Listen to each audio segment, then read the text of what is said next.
Iran has spent the last 2 weeks getting hit hard. With Operation Rising Lion, Israel took out many of its key military sites, along with crucial figures in its leadership and nuclear structures.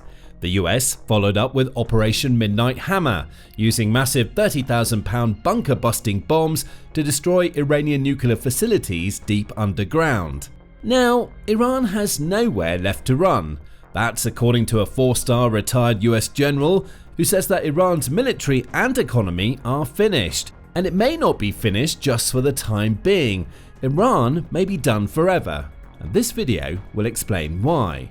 First, the general and his quote. On June 24, MSNBC reporter Ana Cabrera sat down with several people to discuss the ongoing war between Israel and Iran. Among them was retired 4-star general Barry McCaffrey, who Cabrera quizzed on what Iran was hoping to achieve when it struck a US military base in Qatar as a retaliation for Operation Midnight Hammer. McCaffrey's response revealed the truly desperate state Iran finds itself in right now.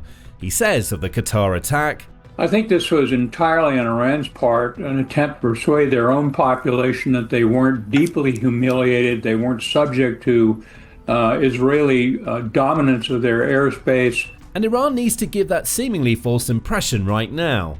Why? McAffrey explains. Iran is in a really desperate situation. The economy's in the tubes. They had no good military options left. They couldn't close the Persian Gulf to oil, or they would have alienated China and the Asian Rim. They have no allies. They've suffered devastating losses of their military, scientific, and political leadership. There must have been some really hard conversations. They had to come to the table.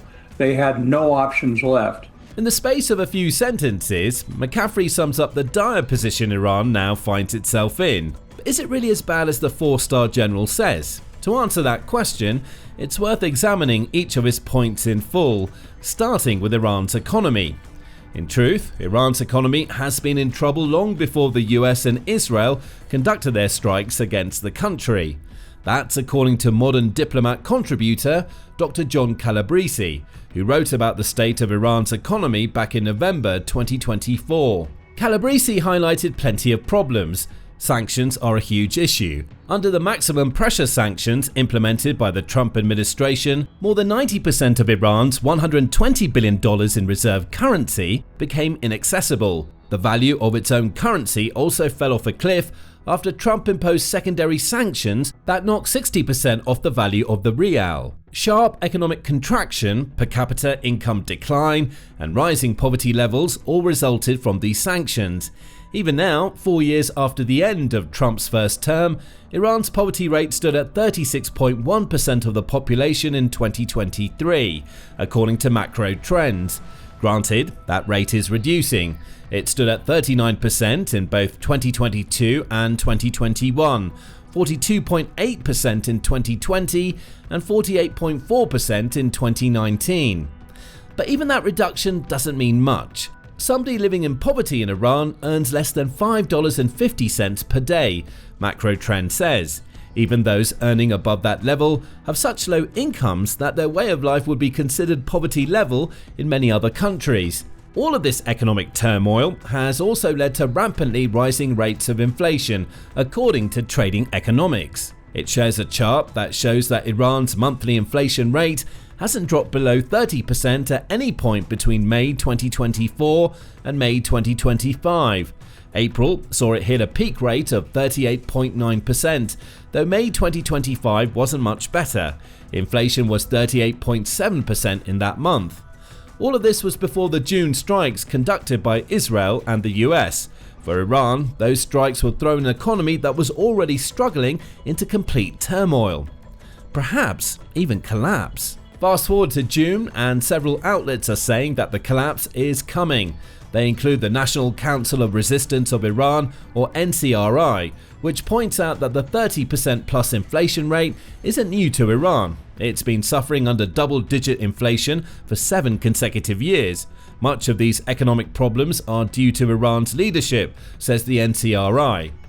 In this sense, Iran's crisis is meta-economic. The roots lie in the broader political structure, rigid macro policies, indecision, and an unwillingness to pursue fundamental reform. Policymakers lack both the tools and the authority to enact meaningful change, as critical decisions remain centralized and ideologically constrained, particularly by the regime's commitment to its nuclear program and confrontational foreign policy, it says. The result is a nation that was already in a steep decline long before the bombs and missiles fell. Now, Iran's economy is set to enter a freefall. McAffrey's point clearly holds water here, with the Times reporter Richard Spencer also writing on June 24 that Iran's economy is at such a low point that the country's only real option now is surrender. Submitting to the US will, and abandoning its nuclear program, could pave the way for the ending of the sanctions that have caused such massive problems for Iran, Spencer writes. It could also unlock tens of billions of dollars for the nation, not just in frozen reserve assets, but by giving it the ability to sell its oil at a far higher price than it's currently able to sell at.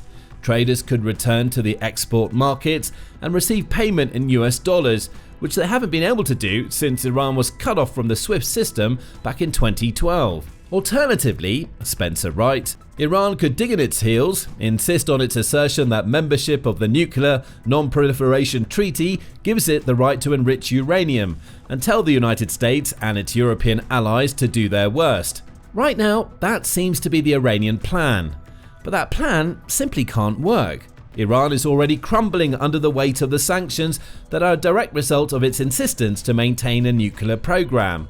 Airstrikes against its key facilities will only add to that weight. Pressure upon pressure could be applied if Iran refuses to negotiate now that a ceasefire is in place.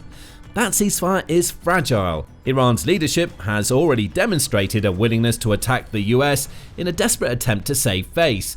If it tries to pull the same kinds of tricks with its nuclear program negotiations, the country's faltering economy would be the most telling victim.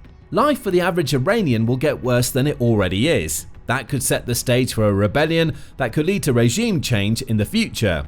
But assume for a moment that the economy isn't a major issue for Iran. Its leaders live in a fantasy land where they don't have to worry about money and can instead direct all of their attention to fighting against Israel and the US with the full weight of their military might.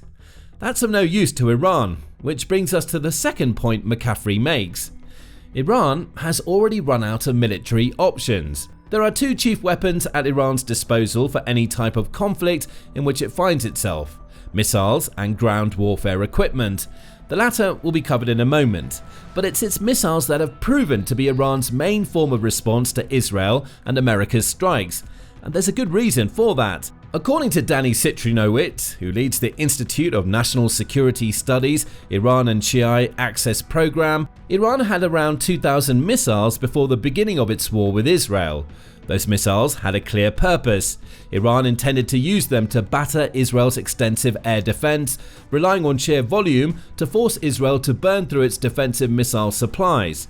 That would leave gaps for Iran to exploit with future missile and drone strikes. Iran's problem here is twofold. First, it's quickly running out of the missiles upon which it relies for these kinds of strikes, and there's a sense of that from the scale of the missile strikes thus far. Iran International reports that the Israeli military says that Iran had fired fewer than 400 missiles between Operation Rising Lion and June 17.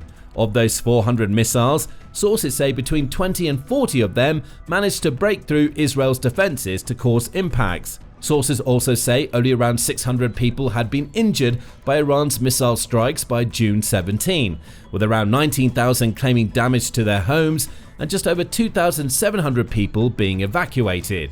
These are not the results a country should expect after burning through nearly a fifth of its missile stockpile. And therein lies the problem.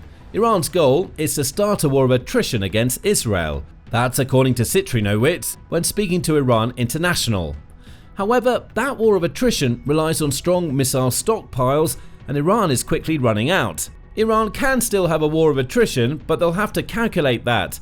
It will be very hard to launch 100 to 200 missiles at one time.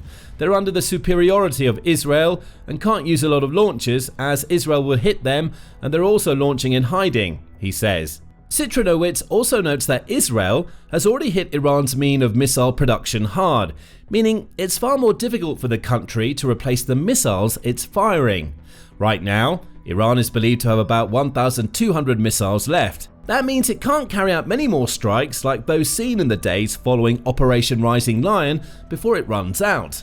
Iran without missiles is toothless, but even if Iran could manufacture more missiles at the rate it needs, it may not matter. The second issue Iran faces is that its missiles simply aren't as good as Israel's. That's according to Chatham House Associate Fellow Thomas Juneau, who writes, "Their missiles and drones are also rudimentary relative to Israel's advanced air defense capabilities." Again, faults are evident in Iran's military approach. It clearly believed that volume would be enough to dissuade Israel and the US from launching anything more than the occasional isolated airstrike. Operation Rising Lion showed that Israel was serious about a concerted aerial campaign. Iran simply didn't have the quality of missiles needed to launch an adequate response, and it's fast running out of the volume that still allows it to be a threat. Then there's the ground war option. A fight on land is the only one that Iran would stand a chance of winning against Israel. According to Global Firepower, which ranks 145 countries based on the strength of their militaries each year, Iran has a much larger active army, with 610,000 personnel compared to Israel's 170,000. It has 115,000 fewer reserves, but makes up for that with 185,000 more paramilitary forces. Iran has more tanks, almost twice as many armored vehicles, and nearly 1,900 more units of towed artillery. And none of it matters. Israel isn't fighting a ground war against Iran, and it has no intention to start one. It has no need. Israel's far superior air force is doing all of the damage Israel needs to do. The only way the war goes to the ground is if Iran crosses multiple borders to bring that war to Israel. Iraq may allow it, though Iran's forces would face opposition from the 2,500 US troops still stationed in that country. But what about Syria or Jordan? Neither seems likely to want to show direct support to Iran by allowing its forces to march through their territory to reach Israel. And even if they did, those forces would be pelted by Israel's air force and likely face direct opposition from the US as they marched. The point here is that Iran is set up for a ground war that's never going to come. Its only other option is its ever-depleting missile stockpile. McAffrey is 100% right. Iran has no military options left. Nothing it tries will do any serious damage to Israel, with the few successful missiles it fires only likely to lead to retribution that causes far greater damage to Iran than Iran can cause to Israel. And that leads to McAffrey's comments about the Persian Gulf, specifically the Strait of Hormuz, which Iran partially controls. Al Jazeera calls the Strait of Hormuz the world's most critical oil choke point, as it links the Persian Gulf to the Gulf of Oman. The north region of that strait is controlled by Iran, and it has a navy that's strong enough to form a blockade that can stop oil tankers from making their way through. It's not a huge navy. Global Firepower says that Iran has 107 assets that combine for a total tonnage of 223,395. But in a choke point like the Strait of Hormuz, that navy could be extremely effective. But that effectiveness comes at a high price that Iran can't afford to pay. Literally. The BBC reports that the US Energy Information Administration estimates that around 20 million barrels of oil pass through the Strait of Hormuz each day.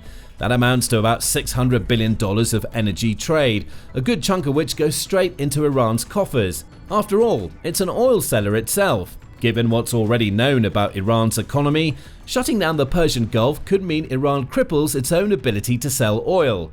Even if Iran allows its own ships to pass, nothing is stopping other nations, particularly the US, from setting up their own barricades that prevents those ships from reaching their destinations in response to Iran closing down the Persian Gulf. Still, Iran has that option.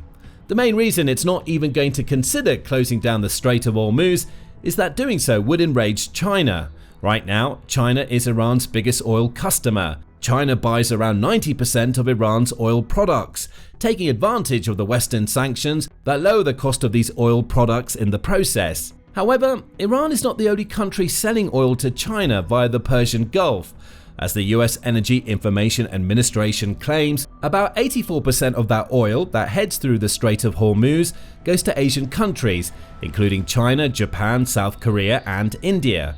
China is far and away the largest buyer of the four. A staggering 47% of the seaborne oil China receives passes through the Persian Gulf, and China needs that oil.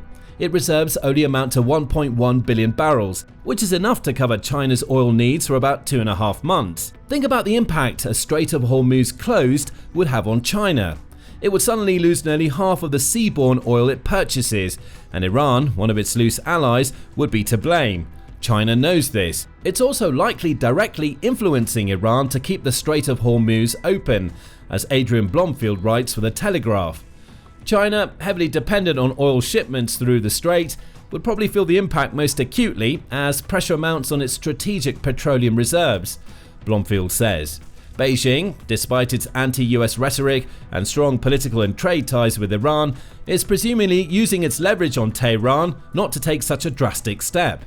Add enraging China to the economic consequences mentioned earlier, Blomfield notes that Iran made $67 billion from selling oil between March 2024 and March 2025. If that goes all away, the teetering Iranian economy collapses and Iran loses a key ally in China. Iran literally can't afford to close the Strait of Hormuz. It would be cutting off its nose to spite its face, and the damage done to Iran both domestically and geopolitically will be enough to ruin it forever. Options? What options? As McAffrey rightly says, Iran has no direction in which it can turn to achieve anything even resembling a win in the current Middle East crisis. And while Iran faces down this complete lack of options, it's also dealing with the final problem that McAffrey notes. It's losing key military and nuclear figures left, right and centre. Many of those figures died during Operation Rising Lion. As Sky News reported on June 16, Iran lost the chief of staff for its armed forces, Mohammad Hossein Bagheri, in the initial Israeli attack. He was Iran's second highest military commander behind Supreme Leader Ayatollah Ali Khamenei himself. Also among the dead was Hossein Salami, who led the Islamic Revolutionary Guard Corps, or IRGC, and has in the past warned that Iran would open the gates of hell if it were attacked by another country. Salami no longer holds the key to that gate. Others who died included the IRG's intelligence chief Mohammad Kazemi, along with the head of the group's emergency command, Gholam Ali Rashid. Iran also lost nuclear scientists, Fereydun Abbasi Davani, who led Iran's atomic energy organization between 2011 and 2013 and served in the country's parliament until 2024, is dead. So is Mohammad Mehdi Tehranchi, who was one of Iran's leading nuclear physicists. And to rub salt in the wounds, Israel also managed to kill Ali Shadmani on June 17. Shadmani replaced Gholam Ali Rashid, lasting only 4 days on the job before he was taken out. Think about what this means for Iran. As it's trying to deal with its complete lack of options, the top military minds who might have come up with some solutions are dying. These are all people who had direct lines to Khamenei and would have been trusted advisors up until their deaths. Losing several key nuclear scientists also hurts Iran. Every nuclear brain lost is one that can't contribute to Iran reviving its nuclear program so it can create a deterrent to Israeli and US aggression. Iran is stuck. As McAffrey put it during his conversation with MSNBC, the Israelis probably would have liked the war to have gone on another week or two to go after regime targets, but essentially they had accomplished all their objectives. The damage to Iran is done, and with the US entering the fray during Operation Midnight Hammer, Iran knows that its already limited options have evaporated. All that's left is to come to the negotiation table to talk about its nuclear program. The decisions Iran makes during those discussions could save the country and its current regime, or doom it forever. Now, it's not just Iran that's panicking in the wake of Israeli and US airstrikes on Iran. Vladimir Putin is just as terrified, though for very different reasons. Find out what has Russia's leaders so shaken about what Israel and the US have pulled off in our video. And remember to subscribe to The Military Show for more video commentary on the latest about the Israel-Iran war.